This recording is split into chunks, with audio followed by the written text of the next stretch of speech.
Okay, so this video is not clickbait. I actually found a secret feature within the double exposure mode on the Polaroid I-2. Let me show you. So I'm about to do a double exposure, and the first exposure I'm gonna do is this coffee cup. Fire.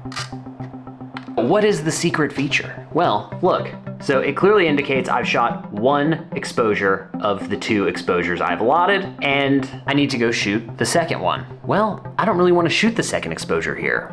I kind of want to go somewhere. So what, do I just leave this on until I get there? No! Check this.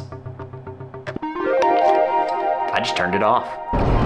The other day I wanted to take a double exposure self-portrait of myself with my Polaroid I-2. I had driven to this mountain and I wanted to take a picture of myself standing inside the cement ruins of some sort of weird box-like structure. Found this spot a couple weeks ago, came back to it, just thought it was a weird thing, wanted to take a picture of myself in it. That's when I realized that taking a double exposure self-portrait of oneself on the Polaroid I-2 is kind of impossible, because there's no way to really set a self-timer while you are inside the double exposure feature. So I had a theory that maybe I could trick the Polaroid I-2 by shooting the first exposure of a double exposure in double exposure mode, and then I could reset the camera by shutting it off, opening the cassette latch or something, so that it no longer remembered to shoot the second shot of a double exposure, and I could go into self-timer mode and shoot the second shot.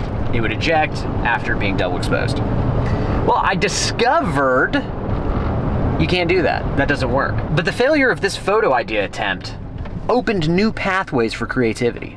Basically, I discovered that the Polaroid I-2 is like an elephant. It never forgets.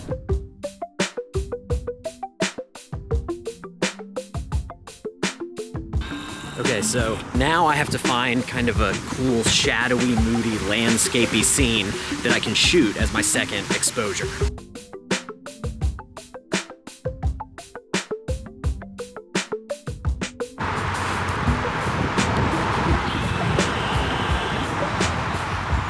Man, this is crazy.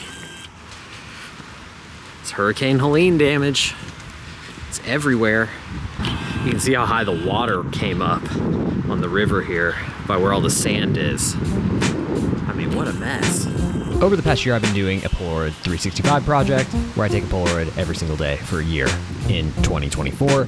And there have been these little micro series that appear through this larger series just naturally as I follow my interests. And one little series that's kind of sprung up throughout this period is a series where I take a picture of a coffee cup or a teacup against some sort of shadowy environment. And so I thought that the discovery of the fact that the Polaroid I-2 does not forget that you shot the first exposure in a set of double exposures would give me the perfect opportunity to maybe extend this series of coffee cup floating in space images and take them to like a different level. This is a really cool view, but there's not enough like shadow.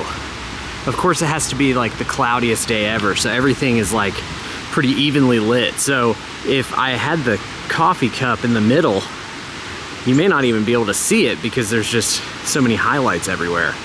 So yeah, we need to find a place where there's just a lot of shadow in it, like this, but I'm not gonna shoot this, but I need like shadow in the center, and I think there's too many highlights here. I think this coffee cup series is really interesting aesthetically because it really embraces what Polaroids are good at, which is big swings. It's hard to be too subtle with a Polaroid because of the lack of detail in the shadows particularly, and so it's tough to get across subtle ideas in a Polaroid. But what this coffee cup series does is it shows you one very obvious subject against a very obvious backdrop. Now I think this could actually work. And there's a little spot of light there. We're gonna do this. We're gonna do this one.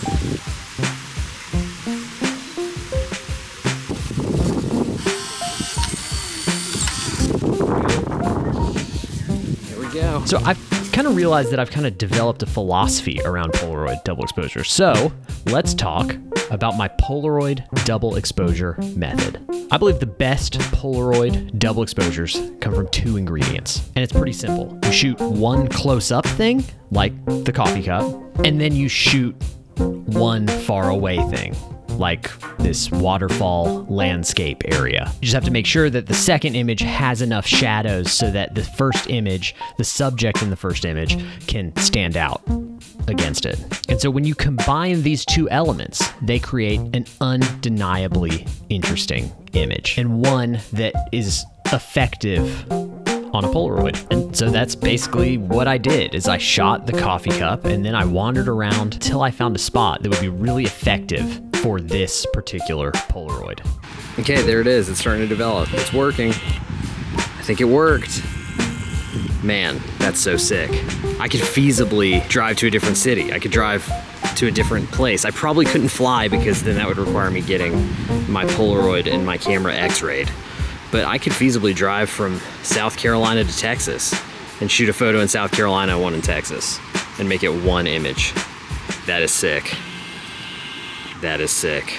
And overall, I think it works. I don't think the background is as defined as my past coffee cup Polaroids, but I still think it's pretty neat and interesting. It definitely doesn't get across that there was so much physical distance between the 2 subjects. I still enjoyed the idea, and even though this Polaroid isn't perfect, kind of like my Polaroid self-portrait of me standing in a concrete box, which didn't really go to plan. These things that aren't perfect open up new creative pathways by which I will come up with even more interesting and solid ideas in the future. If you have an idea for a photo and it doesn't work right, I think that's almost, in many cases, a better place to be, because all it does is really expand your imagination by just handing you a plethora of more options. Maybe you shoot a coffee cup photo over a background that's not that interesting.